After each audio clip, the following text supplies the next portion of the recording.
Jika kamu dikasih kesempatan memilih nama, tentunya bukan nama yang sama dengan yang telah diberi orang tua, kamu bakal pilih nama apa?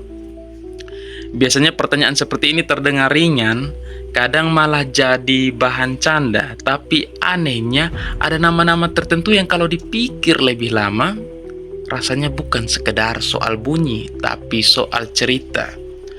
Baru setelah itu, saya sadar ada satu nama yang selalu muncul di kepala saya.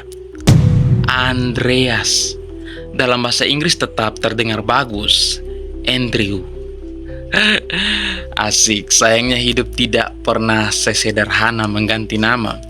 Nama Andreas ini bukan muncul tanpa alasan, terinspirasi dari salah satu murid Yesus, Andreas, saudara kandung Simon Petrus.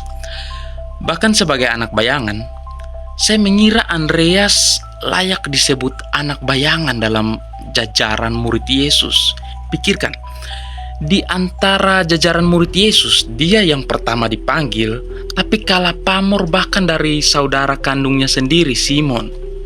Simon Petrus dikenal paling vokal, berani, dan sangat disorot, bahkan mulai dari perahunya dipakai Yesus berkhotbah. Coba tanyakan, pada anak sekolah minggu, siapa yang menyangkal Yesus?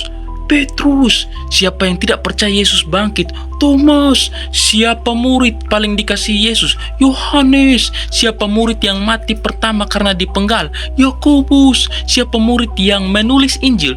Matius. Siapa murid yang mengkhianati Yesus? Yudas. Iya kan? Menarik bahwa Andreas hampir tidak dapat spotlight. Tidak sering dibicarakan, tidak banyak dicatat. Tapi hampir setiap kali muncul, dia selalu membawa orang kepada Yesus. Dia yang memperkenalkan Petrus, dia yang membawa anak dengan 5 roti dan 2 ikan. Andreas tidak pernah di depan, tapi dia selalu ada dalam setiap kisah besar. Dan kupikir Andreas adalah panutan anak bayangan.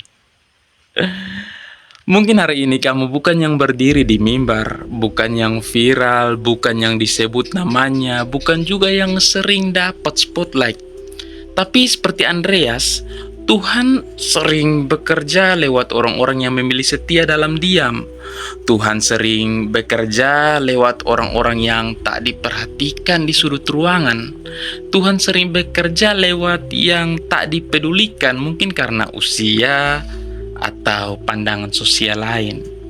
Dan mungkin Tuhan tidak butuh banyak Andreas, tapi Tuhan memakainya.